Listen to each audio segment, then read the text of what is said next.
Breaking news this afternoon from the NBA, and it's big and it's serious. A blood clot in the right shoulder of Victor Wembanyama. Spurs announce his season is over.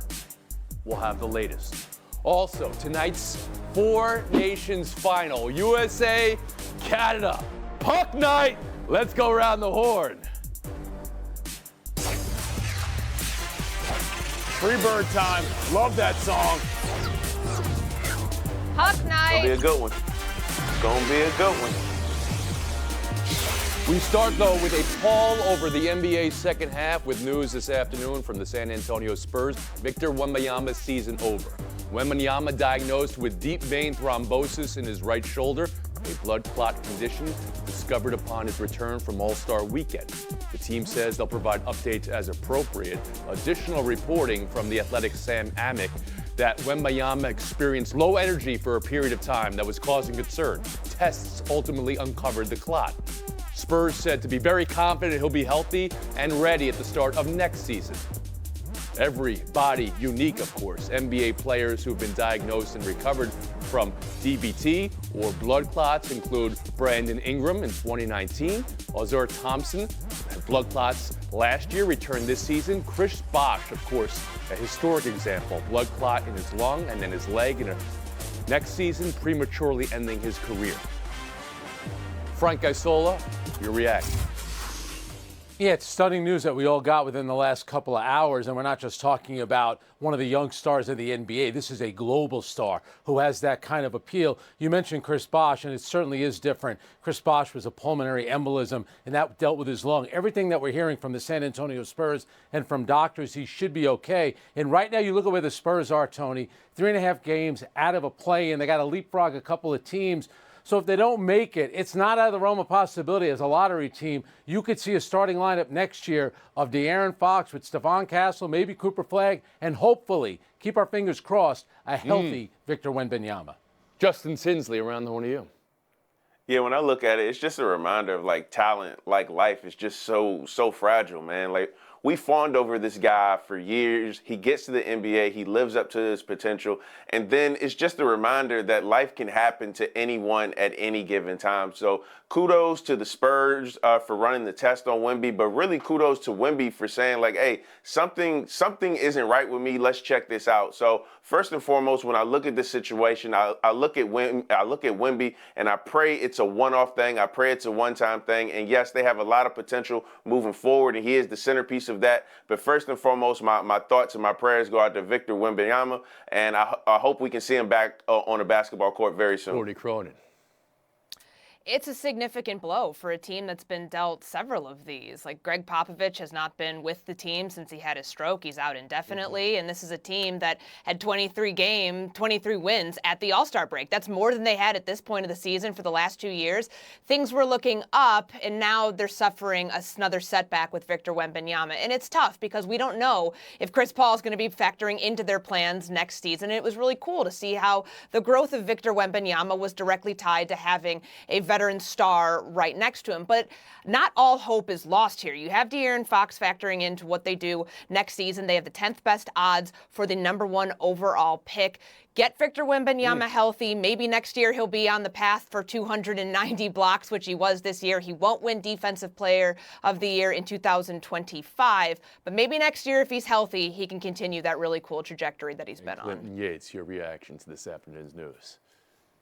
I think it's also particularly difficult, but because it felt like Wemby, sort of skills challenge nonsense aside, was the only one really trying over All-Star Game weekend. It felt like his effort and his attempts to try to do what he could for the game were really there. So to come up with this injury right now, it just stinks from sort of a basketball god standpoint. But I was just talking to 3-time NBA champion Danny Green, and he said from his experience, this is a 6 months minimum injury. And so that means that you're bleeding in the next training camp. And I just sort of look at what the development could be of this player. If that's the next time we see him at all, I really hope this can go well. Chris Bosh circumstance, notwithstanding, I'm really hoping that the development and getting back to where he is can happen in a timely manner for the Spurs. And Frank Isola, last word after the. And And Tony, you know this, like trying to be an international star in the NBA, and it's becoming much more commonplace with Jokic and Giannis and Joel Embiid. This guy brings so much joy to the game. They played 2 games in his home country in France and Paris, and it was amazing. The fact that he was an all-star, and people like him. Nobody cares where Victor Wembanyama is from. He's so unique looking, and all you want to see is this guy have a long and healthy career. News this afternoon from the San Antonio Spurs. Season over for Victor Wembanyama. They expect him to be ready by the start of next season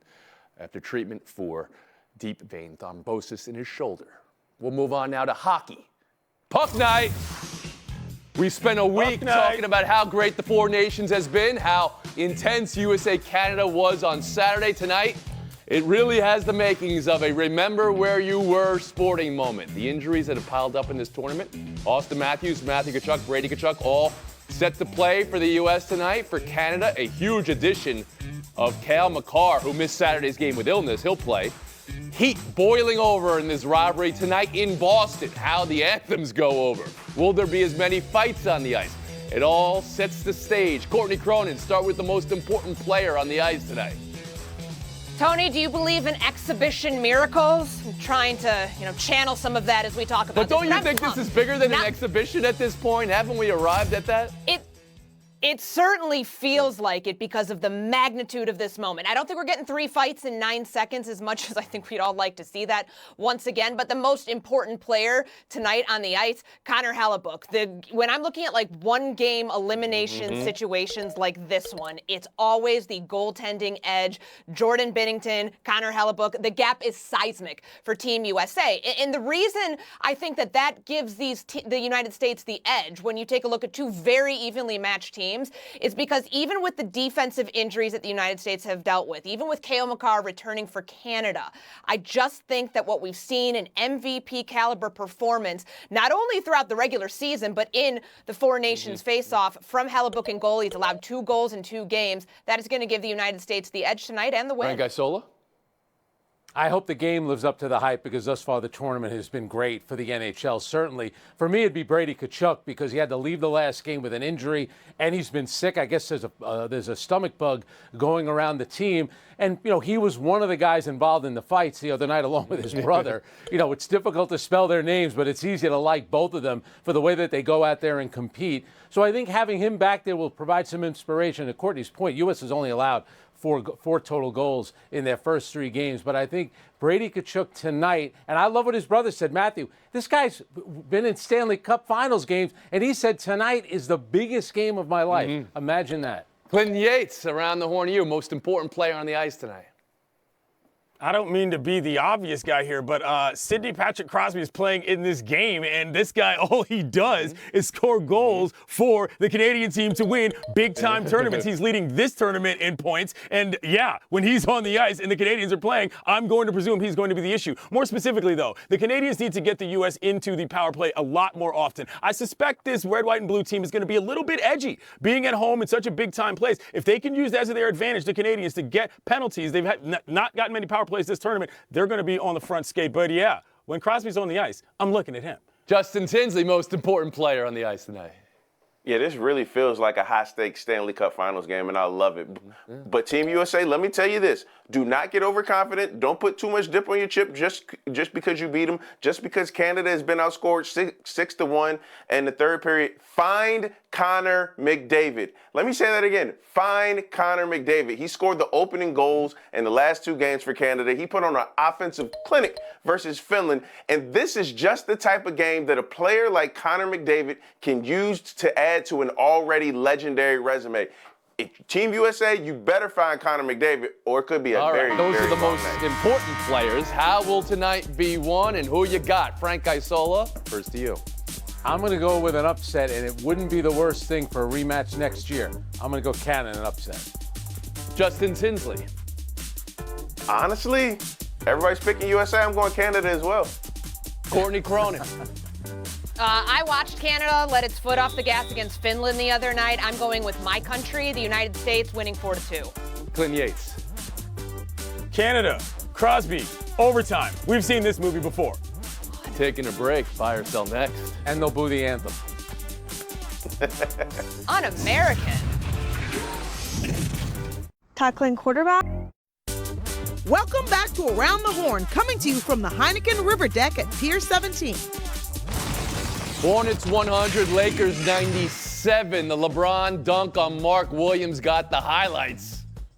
But in the end, here it is. Is it Luka? Is it LeBron who's taking the last shot? It was LeBron twice, and no, Luka stuck under the basket in one of those.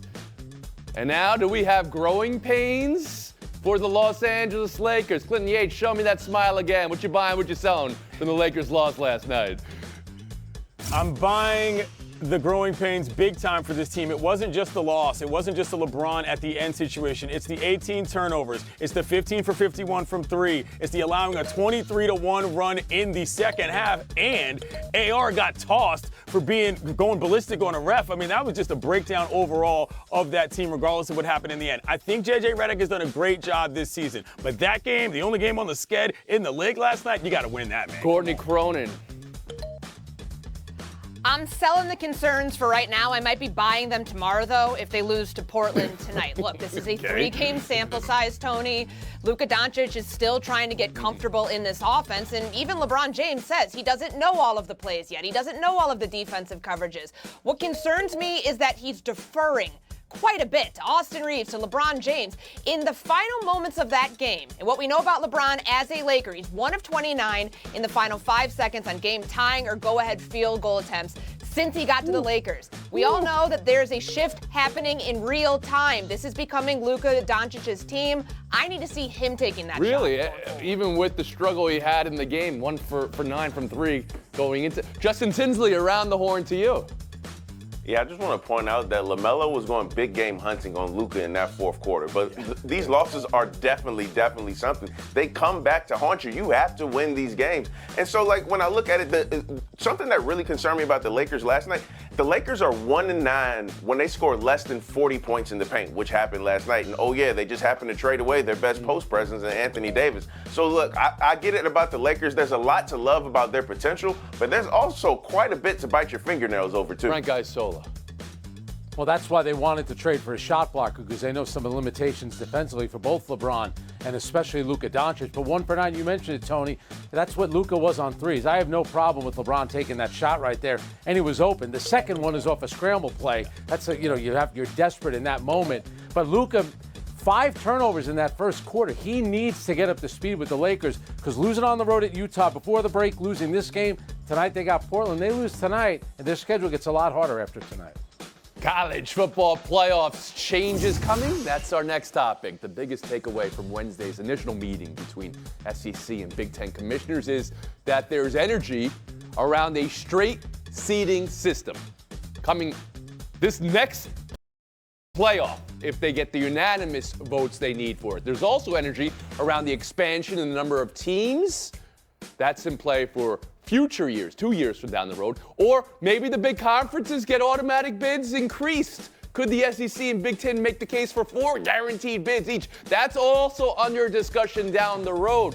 Courtney Cronin, be the change you want to see in this playoff. Around the horn to you. I'm buying that the rankings should be the seedings. We don't need to see the top 4 conference champions get the top 4 seeds. We saw what happened with that last year. There was a lot of debate about a Boise State that was way down the rankings. And, of course, Arizona State, that was 12. I know this is going to take a unanimous vote to push through, but this, to me, seems like the easiest change in terms of reseeding based on what we saw last Justin year. Tinsley. I'm buying that the Big Ten and SEC are going to get whatever they want. Those 2 entities bring home 58% of college football's revenue. That leaves 100 schools and 7 other conferences to split 42%. So guess what? If the Big Ten and SEC want automatic qualifiers, they're going to get it. If they want expansion, they're going to get it. Because guess what? Eventually, the college football playoff is going to be the CFI, the College Football Invitational. That's a prediction. What you're seeing, do you think that would be good for the game? Would that be better than a playoff? Justin Tinsley. It'd bring in a lot more money, but it would take away a lot of the unpredictability of college football. Frank Isola. When half of the top 25 gets in. As someone with a Big Ten degree from a school that used to be in the ACC, I could say both the SEC and the Big Ten are obnoxious. The fact that they want 8 of the 12 bids, give me a break. But I would change the seeding and the fact that everyone should get a home game. Oregon doesn't get a home game, and they had to play Ohio State. How is that fair? Oregon was a team that got royally jobbed. As far as the automatic bids, they would want 8 of 14. It would have to have expansion for them to then claim 4 each. I hear what you're saying, though, Frank. Clinton Yates, around the horn to you. My God, I knew that college was tough, but this feels like homework. You finally figured something out that people genuinely liked, and now you're trying to screw it all up. The conference deal was the coolest part about it. It was a little weird, sure, but eventually you have to play the games. You can't solve for perfection in the tournament just so that it looks like a simulation. At some point, you got to get on the gridiron. Maybe you give those second-round teams a home game, but other than that, I'm not messing with the conference championships. That was the cool part to me. Yeah, me too. Playoff is a playoff. It's not an invitational. That's the whole reason why we're here. Yeah. Buy or sell 3 on the court last night. Missouri 110. Alabama 98. A big win for the Tigers over a top 5 school. This one was hot and feisty all game, and Missouri had the big win on lockdown. That's Coach Dennis Gates saying, do not storm the court, please. And the players and the fans obeyed. Gates said after it cost a lot of money to storm, and that money could go to NIL. He's not wrong there. Post-game interview, his players stormed him, which was a great moment as well. Justin, what do you buy, what do you sell from the non-storm last night? I'm buying that the crowd actually didn't storm because it's in the best interest for the players, the safety, and honestly the fans as well. But honestly, when I look at Missouri, you're a top 15 team in the country. Your resume is pretty stacked. You already beat Kansas, and also you led by as many as 20 points for 39 minutes of, so you didn't necessarily need to storm the court. Frank Isola? Yeah, court storming, I'm out on that. But if you're the coach of a team, think about how hard it is to get just the players on your team to play together as one. He's taking the microphone and he's coaching the crowd on what to do, and that worked as well. So that's a big night. 110 points and a win, not bad. Ben Yates? I'm saying that this should go even farther. Hand out cash prizes to all those people in there with the money you saved who did not mess this up for everybody. I love this move. Give the from fans the coach money? being able to No. do that. They're saying we're going to give your future star money, is what they're saying. It's going to NIL instead of the fine. Give it to the kids right there who follow directions. The SEC is one of these conferences that increases the fine with every single court storm. We've seen Vanderbilt get in a situation recently. Courtney Cronin, around the horn to you.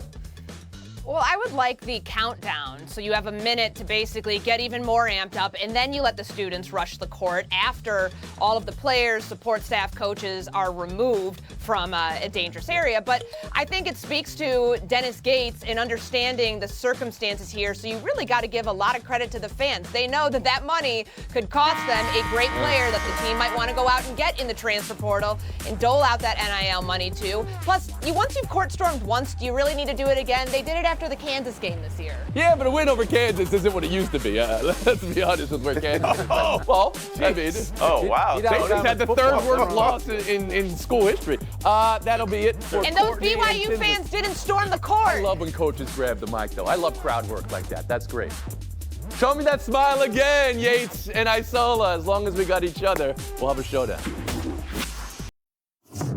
Football weather. -9 wind chill in Kansas City last night. Messi's hair was perfect, and so was his goal. Inter Miami 1, Sporting KC 0. Look at this after. The ref asked for Messi's jersey, and Messi obliged. This was all caught on camera. Clinton, what's the headline to you? Every single time Messi scores a goal, there's one thing I look at, which is the reaction of the keepers and the defenders. If you check the guy who we got it past, he's on the ground, goes full surrender cobra. Watch that. Every time you see him score a goal against one of these teams, it is the best drama every Frank single time. Isola? We talk so much about participation. How about the great Lionel Messi playing in that brutal weather in Kansas City? His teammate, Tony Reali, lookalike Sergei Busquets with the assist. He's also playing. These guys have played in huge games their entire career. The fact that they're playing there says a lot about both of them. Yeah, there were 22 players. Everybody was playing. You're right that Busquets is very, very Everyone good plays? looking. I'll give a point Everyone there. plays? We'll move on. Denver's incoming NWSL team opening up the team name to fan vote. You see the options right here. I see Peak FC. I see 14ers FC. I see the Summit, Elevate, Gold FC. Frank, who you got? I would go with Woody Page FC, but since that's not on the board, I do like Denver Gold FC. You're always looking to win the gold medal in soccer, the trophy. I'm going with that. Ben Yates? You know what else you can see in that picture? The actual mountains that have a delightful name, the Flatirons. Name them after the coolest thing you can see and get these other things out of here. This is a no-brainer. Oh, so yeah, you would go with Flatirons, which is a write-in vote, possibly. It has to be about the mountains to me, too. I like Summit, I like Elevate, I like 14. I don't Peak. Peak also, yes. Peak. Yes, it's a peak. I said peak. Peak plays. Peak play. Like We'll move Messi. on. Here is a peek at A.J. Brown's basement memorabilia of the Super Bowl jersey, game worn, and Super Bowl pants, game worn, and cleats, game worn, and mouthpiece, game spat on. It's going to live forever in his basement. This became a story because Brown said he didn't wash anything, which absolutely makes sense now that you think about it. Game worn, you don't want to wash it. He does think about the stink and stench. So I want to know, Clinton, does game worn overtake stink and stench concerns?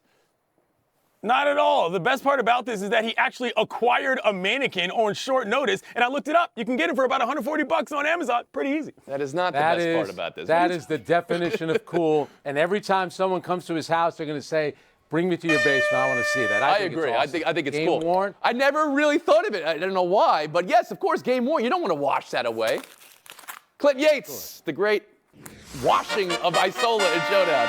Take the face down. Today in baseball, they are implementing the ABS system in spring training to try to, evaluate how they do balls and strikes. Here's the point. If you tear away at the fabric of the game by messing up the catcher position, you have ruined the whole fun part. Human nature and umpires are why the game is what it is. I do not want AI controlling ball games. Stop it. It's unnecessary. Oh, I had a panel yesterday that was all in favor. You're against it.